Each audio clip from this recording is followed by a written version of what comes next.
महाराज जी हम दोनों पति पत्नी आपस में झगड़ लेते हैं और फिर एक दूसरे से द्वेष करते हैं। ऐसे में हमारा व्यवहारिक जीवन प्रभावित हो रहा है। हम अलग भी होना नहीं चाहते महाराज जी, पर ये रोज लड़ाई भी हो जाती है महाराज जी। ऐसे में नहीं, लड़ाई क्यों करते हैं? अनुकूलता और प्रतिकूलता ये दो ही संसारिकता हैं। अनुकूलता में हर्षित होते हैं और प्रतिकूलता में शोकित हो जाते हैं। अनुकूलता में राग होता है, प्रतिकूलता में द्वेष होता है। अनुकूलता में सुख होता है, प्रतिकूलता में दुख होता है। इसी को अध्यात्म के द्वारा समान बनाया गया है। अनुकूल प्रतिकूल में समान, सुख दुखे समय कृत्वा लाभा लाभो जया जयो। जब वो नाराज होकर कोई ऐसी बात कहे, तुम शांत होकर सुन लीजिए, उत्तर मत दीजिए, लड़ाई मत कीजिए। अलग होना क्या जीवन का निर्णय है? क्या जीवन इसी में आनंदित होगा?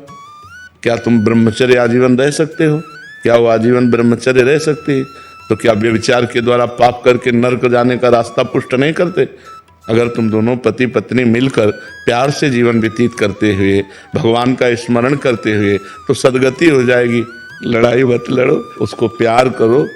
एक कुत्ते को प्यार करे तो पूंछ डुलाने लगता है, हम मनुष्य को प्यार करें तो क्यों नहीं अधीन कर सकते? प्यार में पशु को अधीन किया जा सकता है। तो हमें लगता है कि हम अपनी पत्नी को प्यार करें, पत्नी को चाहिए अपने पति से प्यार करे। ये इधर उधर जो गंदी बातें हैं ये सब छोड़ दे। दंड भोगना जब पड़ता है तब फिर होश उड़ जाते हैं। अभी तो यहाँ कहाँ नरक है, कहाँ स्वर्ग है, ऐसे बोलते हैं, कहाँ नरक स्वर्ग है, यहीं देख लो नरक स्वर्ग है। देखो सारा खेल कर्मों का है। तो हम लोग बहुत होश में चलें। ये लड़ाई झगड़ा पति पत्नी में जैसे लड़ाई झगड़ा होता है, एक को गंभीर हो जाना चाहिए। जैसे आप सत्संग में आए हो, भाग्यशाली हो, अब आपको गंभीर हो जाना चाहिए। वो नाराज हो, तुम चुप हो जाओ। ज़्यादा नाराजगी की बात कह रही, घर से बाहर निकल जाओ, आधा घंटा बाहर बैठो चुपचाप, फिर चले आओ। लड़ाई झगड़ा करना उत्तम बात नहीं। यही देखो अभी बात आई संबंध विच्छेद की, और यही बात हिंसा में आ जाती है। जब ज़्यादा उतर जाती है तो फिर हिंसा में आ जाती है। थोड़ा खाओ पियो, दंड बैठक मारो, थोड़ा नियम से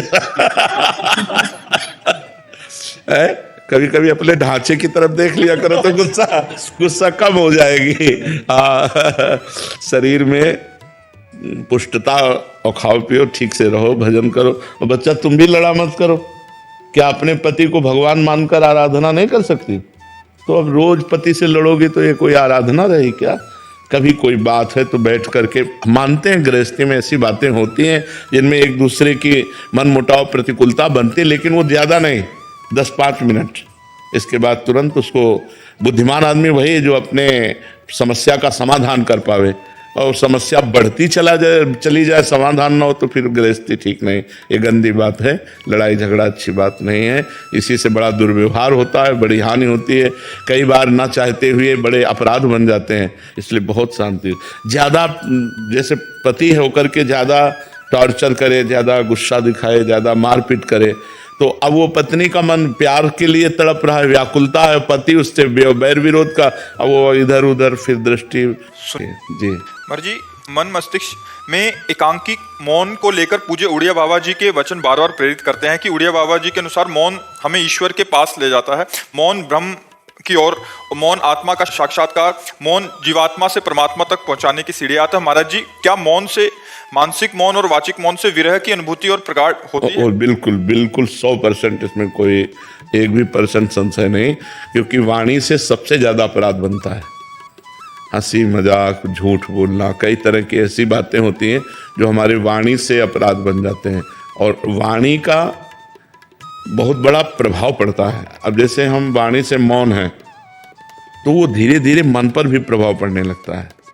आप देखो कुछ दिन मौन, जैसे आप तो बोलने की जैसे तो एक उदासी छा जाएगी। अब बोल सकते नहीं तो फिर एकांत का मन करेगा कि हम किसी से मिले ना, किसी से जुले ना। पर जैसे जिसका व्यापार है या नौकरी है या अन्य साधनों में रत है और साधन रत है, तो मतलब विचार मौन रहना चाहिए। विचार मौन ज़्यादा उत्तम है। विचार मौन का मतलब है, जैसे आप हमसे कोई बात पूछ रहे हैं, अब हम बार बार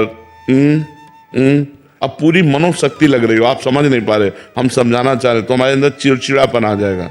अगर अत्यंत आवश्यक है तो हम बोल देते हैं, और अत्यंत आवश्यक नहीं है तो हम उत्तर नहीं देते।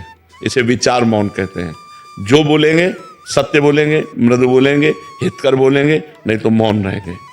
साधक जो गृहस्थी में है उसे जड़ मौन ना लेकर विचार मौन उत्तम रहेगा, क्योंकि परिवार है, गृह कार्य है। अच्छा, संत वेश में क्या है कि अब हम आज से नहीं बोलना चाहते, तुम्हारे ऊपर किसी का अधिकार नहीं, आप हमें नहीं बुलवा सकते।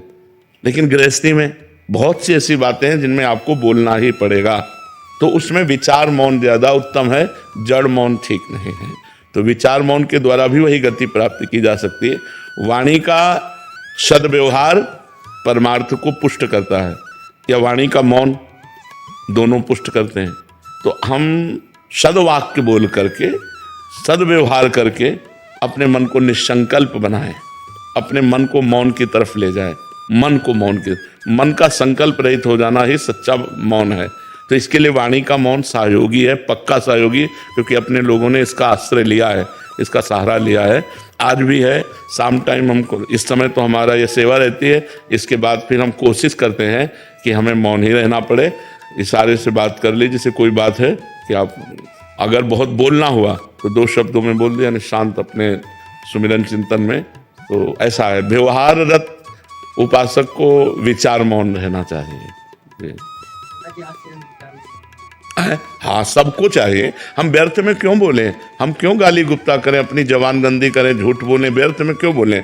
बहुत गंभीर रहना चाहिए, शांत रहना चाहिए। उसकी बात सुनी, अगर बोलने लायक है तो उत्तर दिया, नहीं तो मौन है, हमें क्या मतलब, चल दिया। अगर मान लो आपसे कोई पूछ रहा है, आपसे ही डायरेक्ट पूछ रहा है, कोई बात पूछ रहा है, आपको लग रहा है उत्तर देना ठीक नहीं, नजर नीचे की, चल दिया। वो आदमी जो समझे, पागल समझे, अभिमानी समझे, जो समझे वो समझा करे। आप तो प्रपंच रहित हैं, और जो साधक है वो समझ जाएगा, बड़ा प्रवीण साधक है, अपने आप को कैसे बचाता है। देखो, मौन होकर बचा लिया, शांत, बिल्कुल बहुत जरूरी है। नहीं, वाणी से इतने अपराध बनते हैं कि लोग समझ नहीं पाते। वाणी से अपराध ही अपराध बनते रहते हैं, शरीर से और वाणी से ज़्यादातर अपराध बनते रहते हैं। इसीलिए परमार्थ में उन्नति नहीं हो पाती।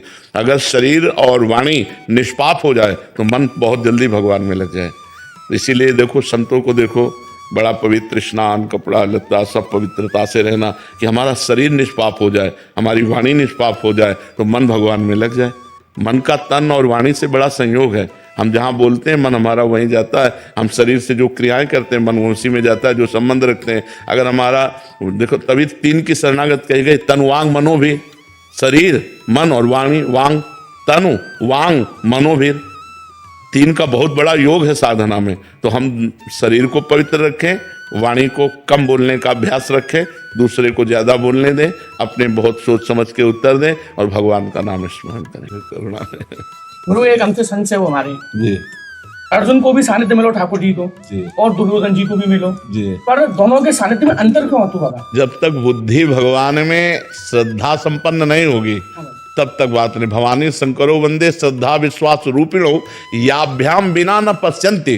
बिना श्रद्धा और विश्वास के भगवान के सामने रहते हुए भी भगवत भाव नहीं आया। और अगर श्रद्धा विश्वास था तो विदुरानी जी ने जे भी सुना कि भगवान आए तो उनको होश नहीं रहा, वैसे ही स्नान कर रही थी, वैसे ही दौड़ पड़ी। तो श्रद्धा और विश्वास की दुर्योधन में कमी थी, और अर्जुन जी तो श्रद्धा विश्वास का स्वरूप ही है। तो बिना श्रद्धा और बिना विश्वास के भगवान का अनुभव नहीं होता।